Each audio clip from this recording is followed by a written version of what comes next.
എല്ലാവർക്കും നമസ്കാരം. ഇന്ന് നമ്മൾ പോകുന്നത് വയനാട്ടിലെ ബാണാസുര സാഗർ അണക്കെട്ടിലേക്കാണ് കേട്ടോ. വളരെ ബ്യൂട്ടിഫുള്ളായിട്ടുള്ള ഒരു സ്ഥലമാണ്. അപ്പോൾ നമ്മുടെ വണ്ടി നമ്മളിവിടെ ഇങ്ങനെ ഒരു പാർക്കിംഗ് ഗ്രൗണ്ട് ഉണ്ട്, അവിടെയാണ് പാർക്ക് ചെയ്തത്. ഒരു ട്രാവലറിനാണ് നമ്മൾ വന്നത്. അതിന് ശേഷം ഇവിടെ നിന്ന് നമുക്ക് ഷട്ടിൽ സർവീസായിട്ട് വണ്ടികളുണ്ട്. അണക്കെട്ടിൻ്റെ മുകളിലേക്ക് കുറച്ച് കയറ്റം കയറി പോകാനുണ്ട്. അവിടേക്ക് നമ്മുടെ വണ്ടികളൊന്നും കടത്തി വിടില്ല. സെക്യൂരിറ്റി പ്രോബ്ലംസ് കാരണം അവരുടെ തന്നെ വണ്ടികളാണ് യാത്രക്കാരെ അങ്ങോട്ട് കൊണ്ടുപോകുന്നത്. അപ്പോൾ ടിക്കറ്റൊക്കെ എടുത്തതിന് ശേഷം ഞങ്ങൾ ആ വണ്ടിയിൽ കയറി മുകളിലേക്ക് പോയിക്കൊണ്ടിരിക്കുകയാണ്. അപ്പോൾ പോകുന്ന വഴിക്കൊക്കെയുള്ള കാഴ്ചകളൊക്കെ നല്ല കാഴ്ചകളാണ് കേട്ടോ. വളരെ ഭംഗിയുള്ള ഒരു സ്ഥലമാണ്. പ്രകൃതി വളരെ പ്രകൃതി മനോഹരമായിട്ടുള്ള ഒരു സ്ഥലമാണിത്. അപ്പോൾ ഷട്ടിൽ സർവീസായിട്ട് 2-3 വണ്ടികളുണ്ട് കേട്ടോ. അപ്പോൾ നമ്മൾ മുകളിലെത്തിക്കഴിഞ്ഞു. അപ്പോൾ കാഴ്ചകളൊക്കെ കണ്ട് മടങ്ങുന്ന ആളുകൾ ഇതേ ബസ്സിൽ തന്നെ, ഇതേ വണ്ടി ട്രാവലറിൽ തന്നെ തിരിച്ച് താഴത്തേക്കും പോകുന്നുണ്ട്. പിന്നെ ഇവിടെ സിപ്പ് ലൈനൊക്കെ ഉണ്ട് കേട്ടോ. സിപ്പ് ലൈനിലൊക്കെ പോകുന്ന ആൾക്കാർക്ക് നേരിട്ട് തന്നെ അവിടെ എത്തുകയും ചെയ്യാം, താഴത്ത് എത്താം സിപ്പ് ലൈനിൽ കൂടെ. അപ്പോൾ എൻ്റെ ബ്രദറും ഫാമിലിയും കൂടെ ഉണ്ടായിരുന്നു കൂട്ടത്തിൽ. ഞങ്ങളും ഒന്നിച്ചാണ്, മക്കളും ഉണ്ടായിരുന്നു. അങ്ങനെയാണ് പോയത്. അപ്പോൾ ഇത് പൂർണ്ണമായിട്ടും ഒരു എർത്തൻ ഡാമാണ്. പൂർണ്ണമായിട്ടും കല്ലും മണ്ണും ഉപയോഗിച്ച് ഉണ്ടാക്കിയിട്ടുള്ള ഒരു ഡാമാണിത്. വലിപ്പത്തിൽ ഇത് ഏഷ്യയിലെ 2ാമത്തേതും ഇന്ത്യയിൽ 1ാമത്തേതുമായിട്ടുള്ള അണക്കെട്ടാണ്. അതായത് എർത്തൻ ഡാമുകളിൽ ഏറ്റവും വലുതാണ്. ഇന്ത്യയിലെ ഏറ്റവും വലിയ ഡാമാണ് ഈ ബാണാസുര സാഗർ അണക്കെട്ട്. അപ്പോൾ ഇതിൻ്റെ ബാക്ക്ഗ്രൗണ്ടിലൊക്കെ എന്തൊരു ഭംഗിയാണെന്ന് നോക്കൂ. മലനിരകളിങ്ങനെ നല്ല ഭംഗിയായിട്ട് കാണുന്നുണ്ട്. നിറയെ പാമ്പുകളുണ്ട്, അതുകൊണ്ട് ശ്രദ്ധിക്കണം എന്ന് അവിടെയൊക്കെ ബോർഡുകൾ കണ്ടു. അതുകൊണ്ട് നമ്മൾ കുട്ടികളൊക്കെ ഉള്ളതുകൊണ്ട് നമ്മൾ വളരെ ശ്രദ്ധിച്ചാണ് പോയത്. നല്ല വെയിലായിരുന്നു കേട്ടോ. അതുകൊണ്ട് തന്നെ ഫോട്ടോസിനൊന്നും അത്ര ഒരു ക്ലാരിറ്റി വന്നില്ല എന്ന് തോന്നുന്നു. ഭയങ്കര വെയിലായിരുന്നു. പിന്നെ ഇവിടെ ബോട്ടിംഗ് ഉണ്ട്. സ്പീഡ് ബോട്ടും അല്ലാത്ത ബോട്ടും ഒക്കെ ഉണ്ട്. കാനപ്പിയൊക്കെ ഉള്ള ബോട്ടിങ്ങും ഉണ്ട്. നമ്മൾ ബോട്ടിങ്ങിന് പോയില്ല, കാരണം ഈ വെയിലിൻ്റെ ചൂടത്ത് നമുക്ക് ബുദ്ധിമുട്ടാണല്ലോ പോവാൻ. കാനപ്പിയുള്ള ബോട്ടുകൾ ഉണ്ടെന്ന് പറഞ്ഞു, പക്ഷേ നമ്മൾ പോയില്ല. വെയിലും ഉണ്ട്. നമ്മുടെ കൂടെ കുട്ടികളൊക്കെ ഉണ്ടായിരുന്നു, അതുകൊണ്ട് തന്നെ ഞങ്ങൾ പോയില്ല ബോട്ടിങ്ങിന്. അപ്പോൾ ഈ അണക്കെട്ട് കുറച്ച് ദൂരം നമ്മളിങ്ങനെ നടന്ന് കണ്ടു. നല്ല വെയിലായിരുന്നു. കുടയൊന്നും എടുത്തിട്ടുണ്ടായിരുന്നില്ല, തൊപ്പി എടുത്തില്ല, കുടയൊന്നും എടുത്തില്ല. ഇത്രയും നമ്മൾ പ്രതീക്ഷിച്ചിട്ടുണ്ടായിരുന്നില്ല. അതുകൊണ്ട് തന്നെ അതിനുള്ള പ്രിക്കോഷനൊന്നും എടുത്തിട്ടുണ്ടായിരുന്നില്ല. അങ്ങനെ ഞങ്ങൾ നടന്ന് ഇതൊക്കെ ഒന്ന് കണ്ടു. ബാക്ക്ഗ്രൗണ്ടിലുള്ള മലകൾ നോക്കൂ, എന്തൊരു ഭംഗിയാണെന്ന് നോക്കൂ. ഇത്രയും മനോഹരമായിട്ടുള്ള ഒരു സ്ഥലം. ശരിക്കും പറഞ്ഞാൽ വയനാട് ടൂറിസം എന്ന് പറഞ്ഞാൽ കുറച്ചൊരു മന്ദഗതിയിലാണ് ഇപ്പോൾ പോകുന്നത്. നേരത്തെ വയനാട്ടിലുണ്ടായിരുന്ന പ്രകൃതി ദുരന്തത്തോടനുബന്ധിച്ച് വേണ്ടത്ര ഒരു സീസൺ ആവുന്ന കാലത്ത് പ്രശ്നങ്ങളൊന്നും ഇല്ല എന്ന് നാട്ടുകാരെ ധരിപ്പിക്കേണ്ട ഒരു ഉത്തരവാദിത്വം കൂടെ ഉണ്ട് ശരിക്കും നമുക്കല്ലേ. ടൂറിസം ഡിപ്പാർട്ട്മെൻറ്റ് ചെയ്യുന്നുണ്ടോയെന്ന് എനിക്കറിയില്ല.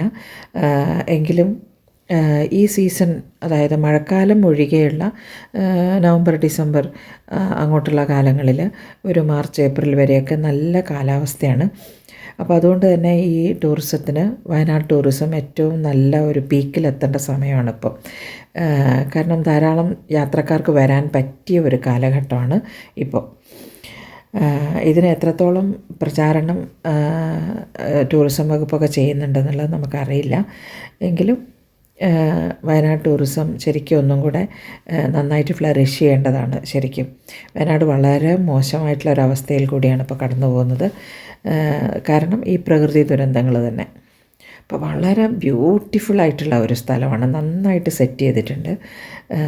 അതിൻ്റെ ആ ഒരു പച്ചപ്പും പിന്നെ ബാക്ക്ഗ്രൗണ്ടിലുള്ള മലനിരകളും ഒക്കെ ഇത്രയും ബ്യൂട്ടിഫുള്ളായിട്ടുള്ള ഒരു സ്ഥലം ഞാൻ അടുത്ത കാലത്തൊന്നും കണ്ടിട്ടില്ല. അത്രയും ഭംഗിയാണ് കാണാൻ.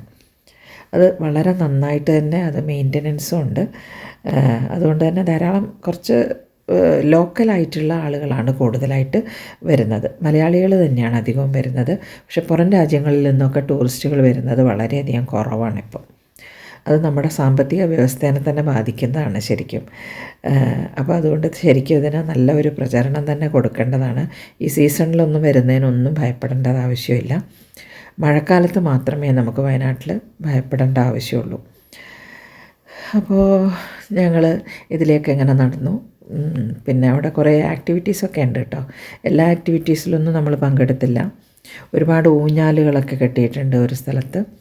അവിടെ കുട്ടികളൊക്കെ പോയി കുറേ സമയം ഊഞ്ഞാലൊക്കെ ആടി കളിച്ചു. അതുപോലെ ബുൾ റൈഡ് ഉണ്ട്. അങ്ങനെ കുറേ ചെറിയ കുട്ടികൾക്ക് കളിക്കാനുള്ള കുഞ്ഞ് തോണികൾ പോലെയുള്ളത്, ബോട്ട് പോലെയുള്ളത്, നമ്മൾ ഹാൻഡ് ഓപ്പറേറ്റഡ് ആയിട്ട് പോകുന്ന ബോട്ടുകൾ, അങ്ങനെ കുറേ സംഗതികളുണ്ട്. ഇവിടെ നിറയെ ഊഞ്ഞാലുകളാണ് കേട്ടോ. ഈ ഒരു സെക്ഷൻ മൊത്തം ഊഞ്ഞാലുകളാണ്. എല്ലാവരും ഊഞ്ഞാലിലൊക്കെ കയറി ഒരുപാട് കളിച്ചു. എനിക്ക് ഊഞ്ഞാലിൽ കയറാൻ പേടിയാട്ടോ, അതുകൊണ്ട് ഞാൻ കയറിയില്ല. അപ്പോൾ ഈ കാഴ്ചകളൊക്കെ ഒന്ന് കണ്ടു നോക്കൂ കേട്ടോ.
അപ്പോൾ ഇതൊരു ബുദ്ധക്ഷേത്രമാണ് കേട്ടോ.